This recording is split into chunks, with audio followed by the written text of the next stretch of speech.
요한복음 13장입니다. 요한복음 13장 1절서부터 17절까지 제가 봉독할 때 눈으로 귀로 잘 따라오시기 바랍니다. 6월절 전에 예수께서 자기가 세상을 떠나 아버지께로 돌아가실 때가 이른 줄 아시고 세상에 있는 자기 사람들을 사랑하시되 끝까지 사랑하시니라. 마귀가 벌써 시몬의 아들 가룟 유다의 마음에 예수를 팔려는 생각을 넣었다. 저녁 먹는 중 예수는 아버지께서 모든 것을 자기 손에 맡기신 것과 또 자기가 하나님께로부터 오셨다가 하나님께로 돌아가실 것을 아시고 저녁 잡수시던 자리에 일어나 겉옷을 벗고 수건을 가져다가 허리에 두르시고 이에 대야에 물을 떠서 제자들이 발을 씻으시고 그 두르신 수건으로 닦기를 시작하여 시몬 베드로에게 이르시되 베드로가 이르되 주여 주께서 내 발을 씻으시나이까. 예수께서 대답하여 이르시되 내가 하는 것을 내가 지금은 알지 못하나 이후에는 알리라. 베드로가 이르되 내 발을 절대로 씻지 못하시리이다. 예수께서 대답하시되 내가 너를 씻어주지 아니하면 내가 나와 상관이 없느니라. 시몬 베드로가 이르되 주여 내 발뿐 아니라 손과 머리도 씻어 주옵소서. 예수께서 이르시되 이미 모욕한 자는 발밖에 씻을 필요가 없느니라. 온몸에 깨끗하니라. 너희가 깨끗하나 다는 아니니라 하시니 이는 자기를 팔 자가 누구인지 아심이라. 그러므로 다는 깨끗하지 아니하다 하시니라. 그들이 발을 씻으신 후에 옷을 입으시고 다시 앉아 그들에게 이르시되 내가 너희에게 행한 것을 너희가 아느냐. 너희가 나를 선생이라 또는 주라 하니 너희 말이 옳도다. 내가 그러하다. 내가 주와 또는 선생이 되어 너희 발을 씻었으니 너희도 서로 발을 씻어 주는 것이 옳으니라. 내가 너희에게 행한 것 같이 너희도 행하게 하려 하여 오늘 보였노라. 내가 진실로 진실로 너희에게 이르노니 종이 주인보다 크지 못하고 보냄을 받은 자가 보낸 자보다 크지 못하나니 너희가 이것을 알고 행하면 복이 있으리라. 아멘. 하나님 나라 안에 있습니다. 첫째 부활에 참석했습니다. 우리 이제 13장서부터 17장까지 그리고 18장서부터 22장까지 이렇게 나누어지는데요. 우리 서신서를 읽어서 보면 전반부는 교리, 후반부는 실천 이렇게 구분을 할 수가 있는데 오늘 요한복음 13장서부터 17장까지는 우리가 이야기하는 실천 부분입니다. 그러니까 십자가를 죽음을 부활로 뒤집어 엎은 그리고 만들어 놓은 세상, 하나님 나라, 이 하나님 나라에 대한 특징을 이야기하고 있는데 그 특징은 발을 씻어주는 섬김이다 이렇게 얘기하고 있는 거죠. 섬김이다. 이런 부분들을 이제 이야기하고 우리 마지막에 가보면 요한의 아들 시몬아 내가 나를 사랑하느냐. 그러니까 우리 주님께서 만드신 하나님 나라에서 사랑하느냐 이런 것은 내가 나를 아느냐 알고 이 행복을 이 복을 누리고 있느냐 이런 얘기를 하는 겁니다. 자 오늘 이제 예수께서 제자의 발을 씻기고 너희에게 한 것 같이 너희도 서로 그리하라 이렇게 이야기하는 그런 하나님 나라의 특징은 섬김이다. 근데 이제 섬김이 이제 포괄적으로 이제 잘 많이 오해가 돼서 우리가 오늘부터 이제 몇 주간에 이렇게 하나님 나라의 특징들을 공부할 때 여러분들에게 실제적인 예수를 믿는 데 있어서 실제적인 도움이 되시기를 주의 이름으로 축복합니다. 세상은 우리가 기대하고 상상하는 그런 권력적 질서 체계입니다. 권력적 질서 체계. 내가 대장이 되고 내가 주인이 되고 내가 다른 사람을 다스리는 그런 것이 권력적 질서 체계라면, 하나님 나라, 예수님께서 부활로 만들어 놓은 나라, 이 나라는 섬김이라는 질서가 하나님 나라의 특징으로 되어 있습니다. 그러니까 예수께서 십자가로 만드신 나라, 하나님 나라, 이 섬김은 우리가 여기서 이제 자꾸 착각을 하는 거예요. 장로가 됐고 목사가 됐고 권사가 됐으니까 다 섬겨야지. 이것은 기독교인으로서 당연한 순종과 항복이지만, 사실 예수 믿으면 받는 보상으로는 우리의 기대와 너무 거리가 멀기 때문에 마음 깊은 속에서는 저항을 갖고 있는 거예요. 반항을 하는 거예요. 그러니까 여러분들이 피상적으로 내가 이제 성도니까 장로니까 섬겨야지.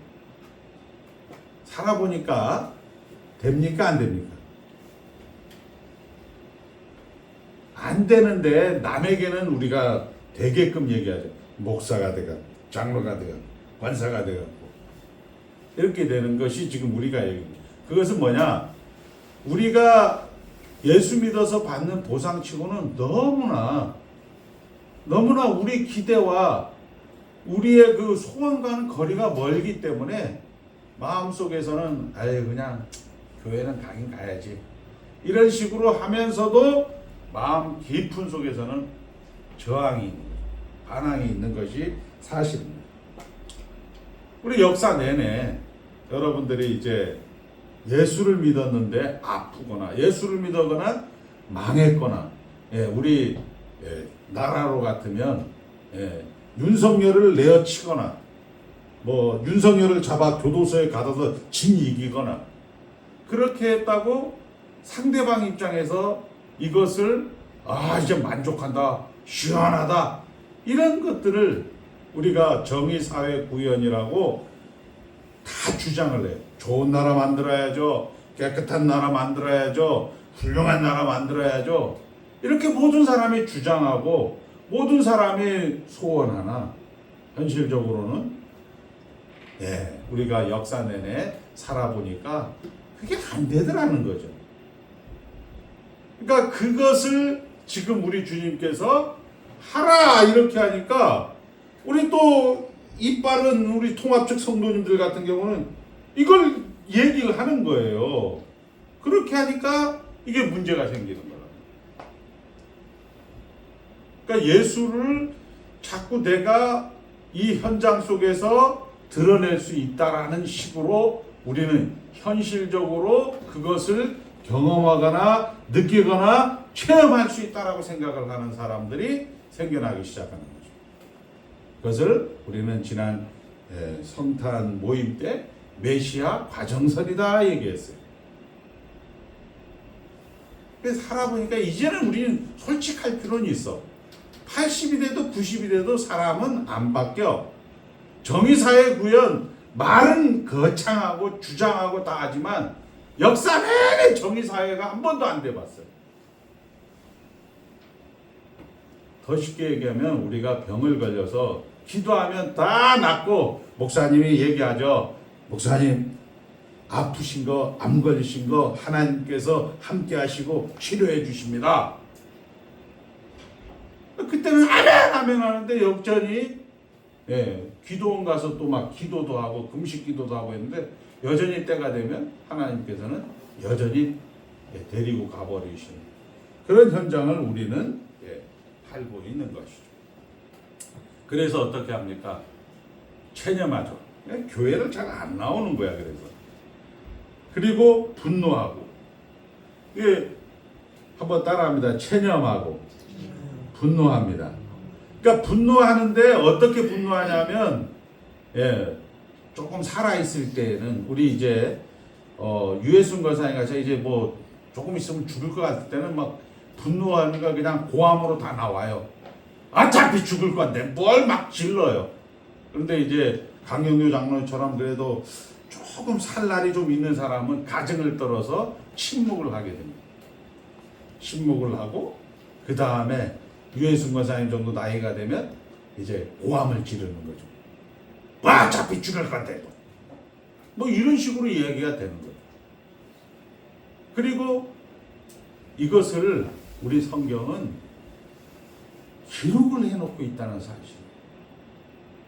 그러니까 우리 이제 장로님이 암을 걸렸잖아요. 암을 걸리면 처음에는 막 하나님 앞에 기도를 해보는 거야. 근데 바뀌지 않아. 바뀌지 않으니까 체념을 해. 그런데 이상하게 예배당은 가야 되는 거니까 가서 다 주님의 은혜죠. 이거 뭐 이게 목사님 기도 덕분에 뭐 장로님 기도 덕분에 이렇게 그렇게 하는 거예요. 그런데 나중에 막상 돌아가실 때는 이게 뭐냐? 이렇게 하면서 하나님을 막 대적하고 공격을 하더라는 거죠. 그게 우리 성도들이 섬김이라는 것을 당연한 기독교인이니까 당연한 순종과 항복이지만 마음속에서는 우리 항복을 하지 않는 거예요. 왜 제 예수님도 뭐가 나는데? 아버지 어머니 끌려다녀서 그냥 계속 교회 다닌 건데 어떻게 하다 보니까 이제 70, 80까지 예수 믿었는데 도대체 세상 사람들하고 다른 게 뭔데? 우리 목사님이 나를 위해서 자자손손 기도해 주셔서 고맙습니다 했는데 그 고맙습니다 하던 분들이 그래요. 저보고 와서 목사님 아들을 둘은 괜찮은데 딸이 이혼해서요. 우리 남편이 이제 치매 걸려서요. 저에게 왔어요. 이런 얘기를 한단 말이에요. 그러니까 이런 거에 대한 답을 오늘 성경은 이야기해 주는 거예요. 시편 39편은 집에 가서 읽으시고 시편 86편과 39편을 읽으시면 지금 이런 얘기가 그대로 나온 거예요. 하나님을 의지하고 순종하고 절제하고 희생하고 참고 사는데 하나님 보상이 없습니다. 시편 39편입니다. 악한 자가 잘 되고요. 예수 믿는 우리가 억울하기만 합니다. 마음속에 분노가 일어나. 그래서 화가 나지만 내가 그래도 목사인데, 내가 그래도 장로인데, 내가 그래도 권사인데 참고 침묵으로 악한 자 앞에서 욕도 하지 않고 혹시 하나님이 이렇게 하면 나에게 해결해 줄까? 좋은 말 해야 한다고 생각하지만 드디어 참았던 화가 터져 나옵니다. 하나님 왜 나만 참아야 돼요? 하나님 인생이 다 그러지 않습니까? 어차피 다 죽는 건데요. 뭐 예배당이에요. 시끄러워요. 이렇게 하나님 앞에 우리는 이야기를 하는 거죠. 하나님 너무 나에게 야박하게 굴지 마시고 차라리 죽여주세요. 이게 저 얘기가 아니고 시편 39편. 시편 39편이라는 건 이런 거죠. 어떤 거냐면 어떤 사람이 이제 이 설악산을 등산하는데 처음 그 길을 간 거예요. 그런데 그 길이 등산로가 되어갖고 모든 사람이 간 거예요. 쉽게 얘기해서 이스라엘 백성들이 모두 그 길을 간 거예요. 그리고 그것이 맞다. 이 시편의 고백이 맞다. 하나님 나에게 내가 착하게 내가 예수를 믿고 헌금하고 교회 가운데 나는데 보상이 없지 않습니까? 왜 예수 안 믿는 사람들은 잘 되고 예수 믿는 사람은 목사님에게 가서 구박받아 장로님에게 가서 구박받아 권사님에게 가서 구박받으면서 이렇게 살았는데 왜 보상이 없습니까? 그래서 내가 한번 열심히 하나님 앞에 동티나지 않게끔 열심히 했는데 때나 똑같지 않습니까? 이렇게 해갖고 결국은 고함을 지르는 그런 내용들로 이제 시편 39편은 기록이 되었다. 저 얘기가 아니고 성경 얘기예요. 자, 우리는 마음 깊은 속에서 예수 믿는 거에 대해서 보상이 없으니까 저항이 있는 거예요. 그 저항을 시편 39편에는 기록을 해놨다.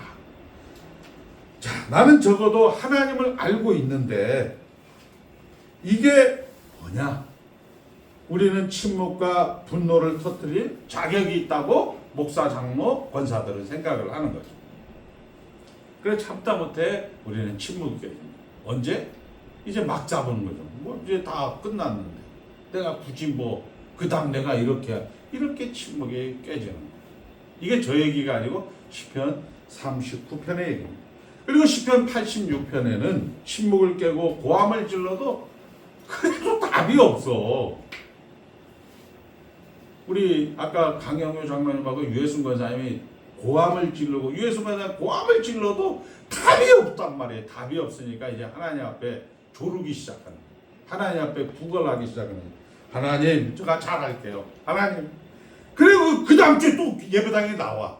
하나님 제가 기도. 하나님 제가 잘못했습니다. 제가 고함 지른 거 제가 분노내고 제가 침묵하면서 그 잘못했습니다. 하나님 제가 다시 한번 용서해 주세요 해갖고 기도도 하고 찬송도 하고 그렇게 잘할게요. 하나님 다 주셨잖아요. 그렇게 하나님 앞에 조르는 것입니다. 이게 시편 86편의 이야기예요. 그래도 하나님은 답하지 않고 분노와 그리고 침묵과 고함 지르는 것과 그런 하나님 앞에 잘할게요. 그런 간구하는 그런 구걸하는 그런 조르는 거에 대한 답 뭐냐? 그게 예수랍니다. 그게 예수랍니다. 예수로 우리 김혜영 장로님에게 답을 준 거예요. 그러니까 예수는 말씀이 육신이 되어 우리 가운데 왔다. 말씀이라는 것은 상대가 있다라는 거예요. 여러분들의 분노, 여러분들의 그런 졸음, 여러분들의 그런 구걸, 여러분들의 그런 고함, 심지어 욕칠 것까지 욕하는 것까지 하나님이 그걸 다 받아서 하신 답이 예수야 임마 이렇게 얘기하고 있는 예수는 우리의 분노와 간구, 심지어 욕짓거리까지 해결해 주는 것이 아니라 따라합니다. 해결해 주는 것이 아니라 우리와 같은 처지에 인카네이션, 성육신 한다는 사실. 이것이 성경이 이야기하는 거예요. 그리고 마치 우리에게 그래, 너 말이 맞아. 그래, 나 같아도 고함 지를 것 같아. 나 같아도 목사 보기 싫어도 교회 나가기 싫을 것 같아. 이렇게 주님이 대답을 해주고 있는 겁니다. 그렇게 예수님은 우리에게 성육신 하신 것입니다. 그걸로 우리는 답을 주는 거죠.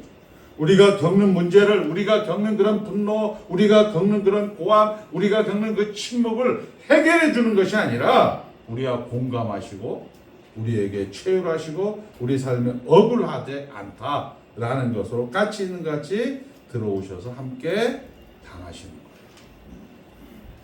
아니라고요, 여러분도? 한번 따라합니다. 영영부를 나의 찬송 예수 인도하셨네. 여러분 왜 그 찬송 불러요? 우리 김성모 장로님이 영영부를 나의 찬송 예수 인도하셨네. 아니 인생 가운데서 얼마나 분노가 있을 때 예수님이 함께 하셨다라는 사실입니다.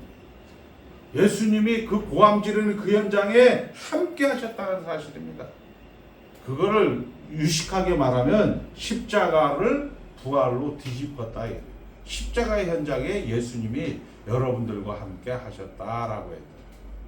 그 예수님이 그걸로 우리를 섬기셨다. 그것이 제자들의 발을 씻는 것이다. 라고 이야기를 하는 거예요. 하나님이 감수하시는 것으로 예수님이 오시는 것이고 하나님이 감수하는 것으로 섬김이라는 것입니다. 그것이 예수님의 공생애고 그의 십자가고 그의 부활입니다.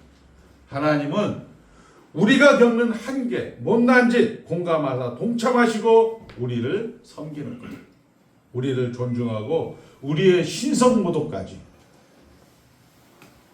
야, 너 하나님의 아들이 십자가에서 죽냐? 너 하나님의 아들 죽은 사람 살려냈는데 뛰어내려봐. 하나님의 아들이시거든 내려와 봐라. 이런 우리의 그 약올림, 그 신성모도까지 다 받아 우리에게 가야 할 죽음과 멸망의 자리까지 가서 딱 단도리를 치는 거예요. 너 마음대로 해도 된다. 고함 질러도 되고 분노해도 되고 체념해도 되고 거기에 어떤 것을 해도 된다 라고 이야기하는 것으로 울타리를 치시는 겁니다. 우리에게 더 이상 분노나 절망이나 배신이 죽음까지도 그 무엇으로도 도망갈 수 없는 하나님의 구원을 우리에게 딱 해서 만든 나라, 하나님 나라. 한번 따라하면 하나님 나라 안에 있다. 여기에서 장사하는 사람들은 메시아가 완전하지 않다라고 이야기하는 거예요. 그러니까 다른 사람들 얘기하기 싫어요. 이제는 저도 뭐 이제 그닥 그런 사람들 얘기하고 싶은 마음도 없고, 자, 그 인생을 우리가 겪는 것입니다. 그 인생을. 자, 내가 있다. 말해봐라.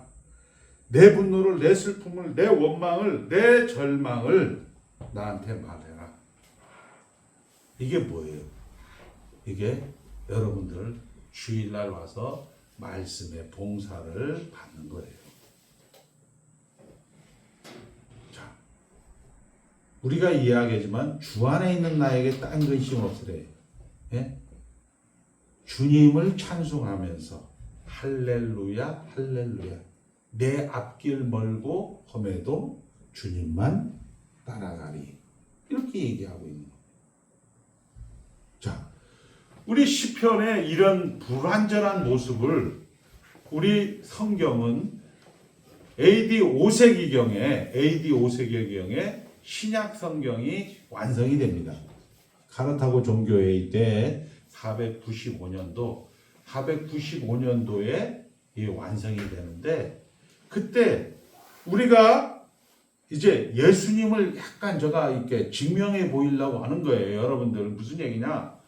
이 분노가 있고, 이 절망이 있고, 이 고함이 있고, 이 보상이 없는 거에 대해서 억울해하고 하나님 나 죽여주십시오 라고 했던 이스라엘 공동체가 그렇게 고백했던 시편 36편과 그리고 시편 86편, 시편 39편과 86편에 대한 답을 다윗의 자손 예수 그리스도, 아브라함과 다윗의 자손 예수 그리스도의 족보라, 새겨라 이렇게 하면서 신약 성경에서 완성되는 것을 우리가 이사야 선지자를 통해서 칼이 뭐가 된다고요? 낫이 되고, 예.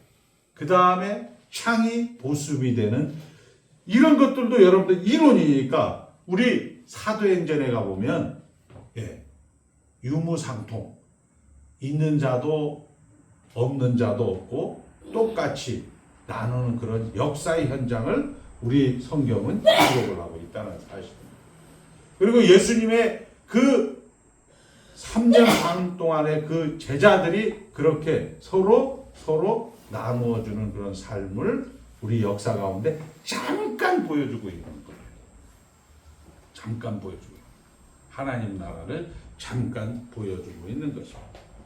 자, 결국 우리에게 이런 일들은 예수 그리스도의 십자가라는, 그리고 예수 그리스도의 죽음이라는 것으로 최고의 정점에 있는, 악의 축의 최고의 정점에 있는 죽음이라는 것을 뒤집어 만든 그 부활의 나라, 그 하나님의 나라에서 여러분들에게 주어진 일생이 여러분들은 섬김이라는 사실.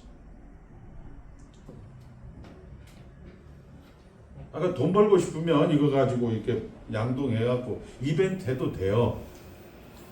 그러니까 여러분 인생 자체가 섬김이라는 거예요. 뭐 이게 여러분들이 심리학적으로 제가 여러분들을 무슨 세뇌시키려고 하는 것도 아니고, 그렇게 해도 되고 그렇게 안 살아도 돼요. 근데 성경이 하는 얘기는 지금 여러분들의 모든 일상이 예수다라고 이야기하는 거예요. 자, 인생은 어차피 잘못합니다.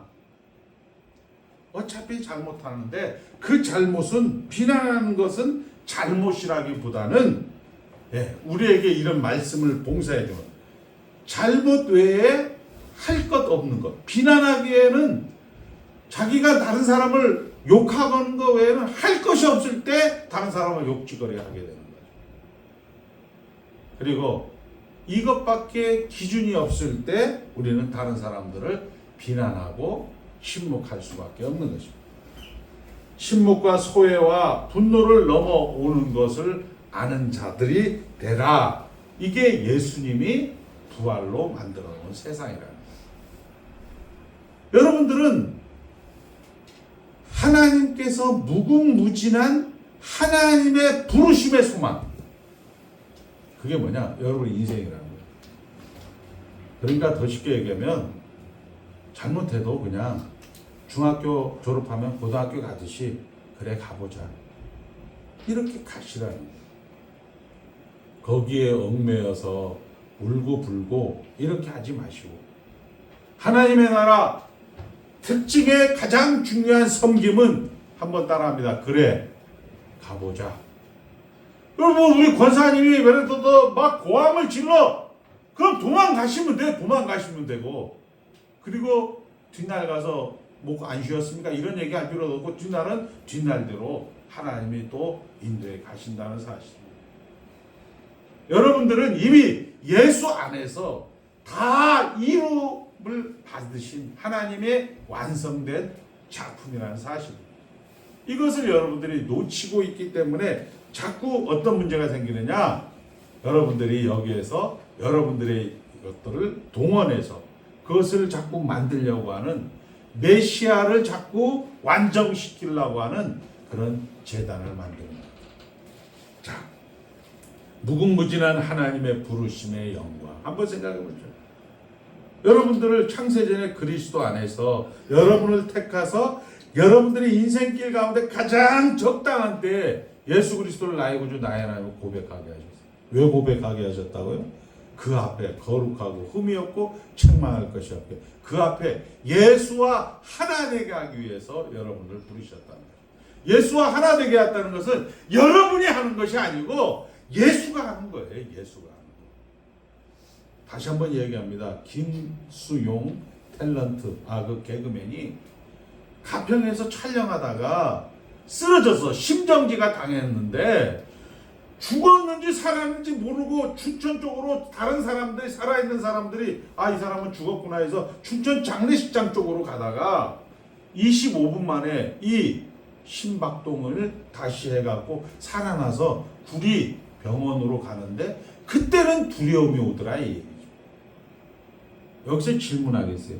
김수용은 죽어서 춘천 쪽으로 갈 때가 김수용입니까? 아니면 살아서 이제 중환자실에 가서 두려움을 느낄 때 그 구리병원에 갈 때가 김수영입니다. 여기서 이 질문을 합니다. 죽어도 사나 죽으나 당신의 유일한 희망은, 당신의 유일한 위로는 삼위일체 하나님이라는 사실. 그게 우리 하이델베르그 유리무다 일문이라는 사실. 여러분들이 살아도 하나님, 죽어도 하나님이라는 것을 자꾸 여러분들 이거 잊어버릴 수밖에 없어요. 그러니까 다음 주에 또 말씀의 봉사로 가는 거란 말이에요. 근데 그거를 여러분들이 분노하고 그리고 침묵하고 그리고 그것을 고함 지르고 그것을 또 비난하고 이런 것들을 반복할 수밖에 없지만, 예수님께서 오셔서 만드신 하나님의 나라, 세상 사람들을 사랑하시되 끝까지 사랑하셨다. 우리 입장에서는 하나님을 아는 지식으로 반응하기를 원하는 하나님의 마음을 알라는 거죠. 그게 예수님이 우리 모두를 앞서갔고, 그래서 여러분들은 어떻게 해야 되냐? 범사에 감사하는. 감사하는 게 뭐예요? 감사가 되겠어요? 안 되지. 그런데 시간 속에서 된다? 아예 안 돼요. 시간 속에서도. 우리는 우리가 죽었을 때, 영혼과 육체가 분리되었을 때 영혼이 성화가 되는 것이고, 예수님이 다시 재림하실 때 여러분의 육체가 성화가 되는 겁니다.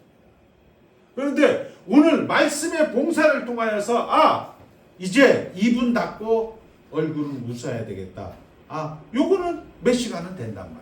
그리고 이것이 시간 속에서, 쉽게 얘기해서 여러분들이 이제 암을 걸렸다, 여러분들이 어떤 돈이 없다, 정의사회 구현, 이게 여러분들 현실 가운데서는 역사 내내 10편 내내 그것은 되지 않았다는 사실. 그러나 예수 안에서 이런 것들을 예수님께서 다 이루어 놓았다. 춘천에 가는 김수영이나 살아서 구리로 가는 김수영이나 상관없이 사나 죽으나 다 하나님의 것이다 라는 것으로 여러분들이 위로를 받으시고, 여러분들이 그 하나님의 배 붙잡혀 있는 것이 믿음으로 사는 거라 이거입니다. 믿음으로 사는 것입니다. 여러분들의 거창하게 여러 가지 얘기하고 싶은 마음은 없습니다. 제시하시는 뜻에 순종하는 방식으로 하나님은 섬기셨다는 거예요. 주어진 현장 여러분들이 그 제시하시는 뜻에 순종할 때 분노할 수 있습니다. 그 제시하시는 순종할 때 여러분들은 침묵할 수 있고 비난할 수 있고 떠들 수도 있을 것입니다. 그런데 그것을 잘못했다고 생각하지 마십시오. 저는 이제 그걸 느껴요. 이제 나이가 들고 목사님들을 이렇게 보면 목사님들이 이제 다 깨졌잖아요. 뭐 교단도 깨지고 노예도 깨지고 뭐 기타 등등 교회도 막 성도님들도 다 도망가고 이렇게 하니까 목사님들이 각마다 그런 소리를 해요. 어떤 목사님들이 그거에 대해서 법으로 따지거나 뭐 이렇게 좀 이야기를 하면 아유 목사님도 천국이 있는 걸 알까? 어떻게 천국이 있는 목사님이 하는 행동이 저럴까? 무슨 얘기예요? 억울하다는 겁니다. 자기가 그 얽매여왔던 그 법이라든지 기타 모든 인간의 그런 제도들이 다 필요 없다라고 생각을 하는 거예요. 그냥 이제 단순하게 그냥 죽어서 나 이제 천당 가는 거 이거에 매몰된다는 얘기는 그 얘기는 무슨 얘기냐면 결국 아까 이야기한 이런 인생의 과정을 성육신의 과정을 무시하는 거죠. 뭐를 무시하냐? 이 성육신 과정이 하나님이 우리와 임마누엘이라는 것을 모른다는 거예요. 우리 이제 승현이가 이제 시집을 가서 살게 되면 얼마나 여러분 다 알잖아요. 지지고 볶고 정말 승질나고 더럽고 얼마나 많겠습니까? 그거를 딱 해갖고 살아본 사람은 너도 한번 살아봐라 이렇게 얘기할 수도 있고 그리고 그걸 통해서 뭐 이렇게 저렇게 뭐 이렇게 저렇게 얘기할 수도 있겠지만 중요한 것은 성경은 이렇게 그것이 임마누엘이고 그것이 하나님이 너희와 함께 일을 하고 있다는 사실입니다. 잘 산 거예요. 우리 우 목사님 잘 살았고 우리 김혜영 장로님 김성모 강영 잘 사신 겁니다. 때로는 땡깡 부려서 교회 안 나올 수도 있어요. 뭐 상관 있습니까? 나 못돼 이렇게 할 수도 있습니다. 괜히 예수 믿는 것을 어디 순경 뭐 어디 파출소 앞에서 무슨 괜히 파출소 앞에서 횡단보도 지키는 것처럼 그렇게 가증 떨 때도 있지만 그 역시도 다 하나님께서 만드신 섬김이라는 사실로 여러분들이 감사해야 됩니다. 자, 그래야 여러분들이 섬길 수가 있습니다. 불복하는 것도 아니고 아첨하는 것도 아니고 변명도 고함도 정답이 아니라는 것 알고 우리가 열심히 내가 돼야 되는 거죠. 뭐냐? 창조 때 여러분들을 부르신 목적 하나님과 하나 되는 거예요. 그 하나님과 하나 되는 거. 그게 뭐냐? 예수님이 여기에 가룟 유다를 탁 등장을 시키잖아요. 죽었다라는 것을 다시 살아났다라는 것을 쉽게 얘기해서 애굽 땅에서 가나안 땅으로 못 나온 사람이란 말이에요. 이 예언의 말씀을 보태는 자는 그 보태는 거에 따라서 성경에 나오는 눈탱이는 치겠지만 이 예언의 말씀을 빼는 자들은 지옥에 간다고 얘기해요. 여러분들은 빼는 사람이 아니고 보태는 사람이죠. 여러분들은 지옥 가지 않을 사람이라고. 왜? 죽었다가 살아나고 그리고 그 살아나서 성장한다는 이 예언을 여러분들은 이제 여러분의 일상 속에서 확인하는 거예요. 말씀을 정리합니다. 우리가 열심히 돼야 하는 이유는 내가 되어야 하는 이유는 하나님의 지금 약속과 일하심에 있다. 여기서 열심히 하라는 얘기는 뭐냐? 막 좋은 말 하라 이게 아니에요. 여기에 오직 하나님의 은혜로만 말씀 앞에 나오라는 얘기입니다. 요즘 교회는 또 많이 오염돼 갖고 와서 여러분들의 귀 좋은 소리로만 근데 다 사기예요 그거. 살아보니까 이제는 알잖아요. 유해순 권사님 90대 갖고 80, 100대면 더 고함 질러요. 왜? 몸이 안 되거든요. 근데 그 몸이 안 되는 것을 성경은 뭐라고 했냐? 예수님이 일하신다. 하나님의 약속이다. 이렇게 얘기를 하고 있다는 사실입니다. 그것을 기억하여 다른 데다 책임 돌리지 말고 다른 데다 줘요. 어이, 천국 가야 되는 목사가 저것들이 천국이 있을까? 이렇게 얘기하지 마시고 우리 자신에게 책임을 져요. 내가 이거에 대해서 감사하지 못하고 있구나. 현장은 감사할 현장이 아니죠. 세상은 감사할 현장이 아니죠. 권력적 질서 체계에서는 감사할 현장이 아니죠. 섬김의 질서 체계에서는 감사할 현장입니다. 뭐 억지로 감사해야지 안 됩니다. 안 된다니까요. 그냥 지랄하시면 지랄하시란 말입니다. 그런데 성경은 계속 그것을 기록을 하고 있다라는 거예요. 그 지랄 속에서 예수 그리스도의 하나님 세계로 여러분들을 딱 옮겨 놓았다는 겁니다. 그리고 그 안에서 옮겨 놓았던 그 예수님이 반드시 실패함 없이 여러분들을 100점짜리로 데려가겠다는 사실입니다. 자, 그래서 여러분들이 오늘 복되고 영광된 하루입니다. 이것으로 여러분들을 채워나가서 예수 믿는 기쁨이 뭔지 자책하지도 말아요. 그냥 목사님 나 이거 뭐 그거 해봐야 여러분 안 된다니까.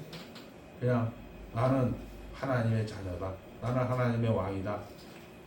우리가 이런 특권을 가지고 여러분들이 살아갈 때 섬김이 되는 것이고 그것이 하나님 나라 특징을 나타내는 것입니다.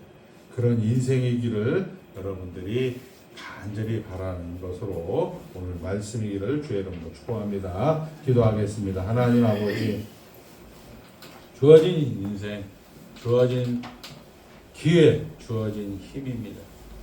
아버지 하나님, 우리는 주어진 인생, 주어진 아버지 기회, 주어진 길이라는 것을 자꾸 내가 무엇을 만들 수 있다라고 생각을 해서 그 만들 수 있는 것이 안 됐을 때에는 아버지 하나님 분노하고 아버지 비난하고 때로는 가정을 떨 수밖에 없는 우리의 형편을 성경은 적나라하게 말하고 있고 역사는 적나라하게 그것을 증명해 보였습니다.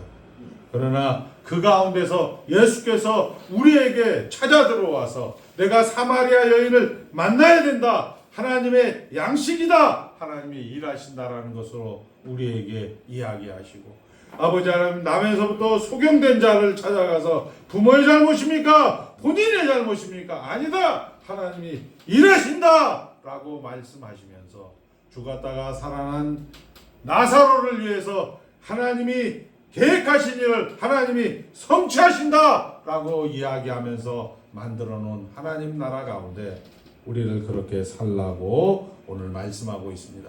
우리는 주어진 현장 속에서 억울해할 수도 있고 때로는 아버지 하나님 주어진 현장 속에서 감사할 수도 있지만 이 모든 것이 하나님의 일하심이며 하나님의 약속이며 우리 성경식 표현으로 하나님이 나와 함께하는 것이며 우리의 연약함과 부족함이 있기 때문에 부활의 몸이 되기 전까지는 성령 하나님이 말할 수 없는 탄식으로 우리를 인도해 가고 있다라는 것, 우리는 우리의 느낌이나 우리의 경험이나 우리의 체험으로 확인할 수 없지만 성경은 1.1획도 변하지 않고 아버지 천년이든 만년이든 아버지 진리로서 영원하다는 것을 우리 성경이 기록함으로써 아버지 하나님 우리에게 이런 은혜를 허락하여 주신 것에 대해서 감사를 올려드렸고 아버지 하나님 이번 한 주간도 주어진 하나님의 품 안에서 아버지 하나님 하나님이 음성을 듣는 겁니다.